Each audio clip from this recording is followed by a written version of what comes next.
You're looking at a small town community. A community, you may know, is made up of people who live together and work together, people who help one another get the things they need. What are some of the things that people in a community need? We all need food, of course.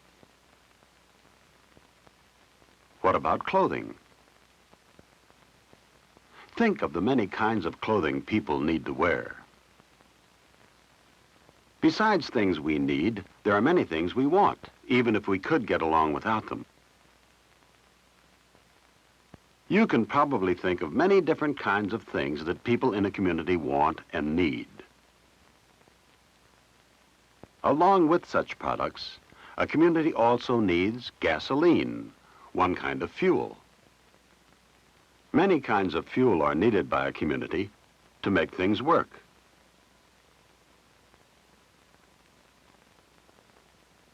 Of course, a community needs not only things, but services, things people do for each other.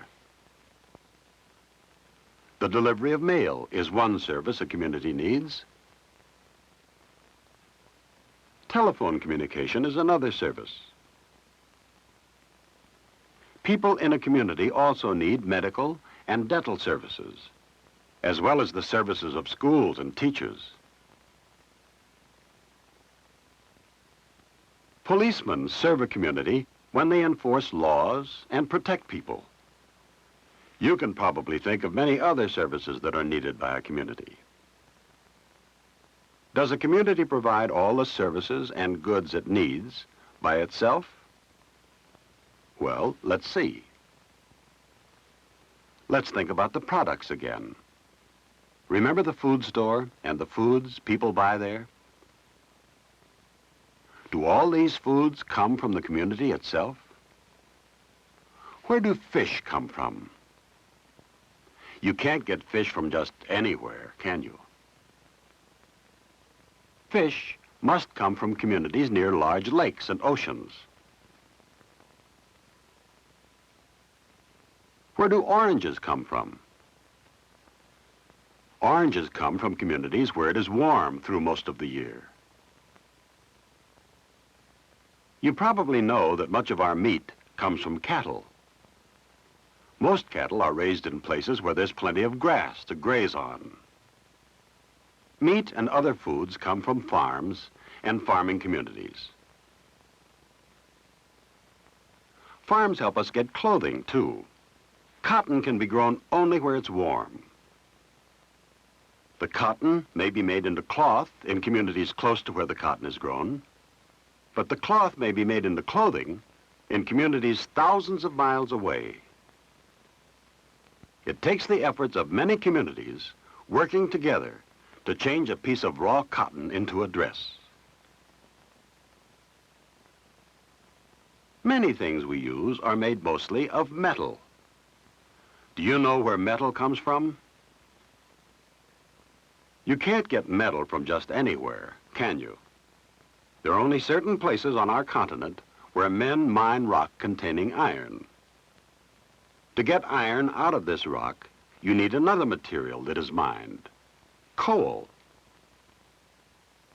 Coal from coal mining communities is shipped to communities where there are steel mills. The rock with the iron in it is sent here too. In the steel mill, heat from burning coal is used to change iron into steel. Sheets of steel from the mill may be sent to still other communities.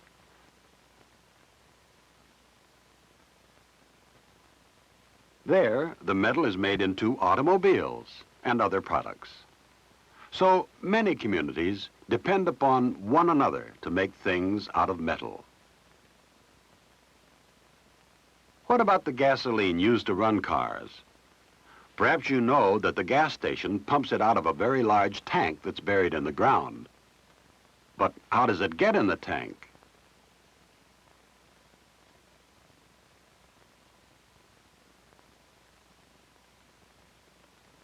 That's right, from a gasoline truck that comes to the station. But where does the truck get the gasoline? The truck is filled from even larger tanks, storage tanks in other communities. These tanks are often near refineries, places where gasoline is made from oil. But oil isn't found everywhere. Oil is found only in certain places. Pumps lift the oil from wells in the ground. Oil wells may be in communities thousands of miles from where gasoline is sold. You can think of other things sold in a community, books and magazines. Inside, you can see where each one is published. This one in Washington, D.C. This one in Los Angeles, Chicago, Philadelphia. Television programs are also produced in some communities, but not in others. The same goes for films. We depend on communities like Hollywood for many of the movies we see. What about services? Do communities depend upon one another for services too? Well, mail comes to you, not just from people in your town, but from many other communities. London, Los Angeles, Chicago. The same goes for your telephone service.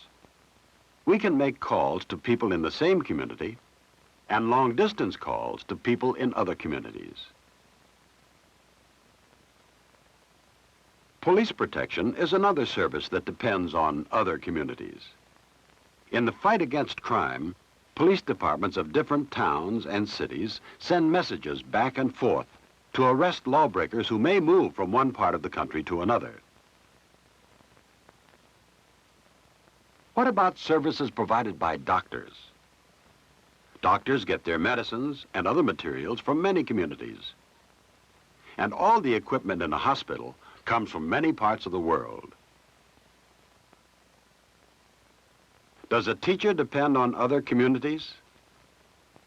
Most teachers have learned to be teachers in communities where there are colleges or universities. So communities depend on one another for teachers and for other specially trained people too. People travel from one community to another for many different reasons.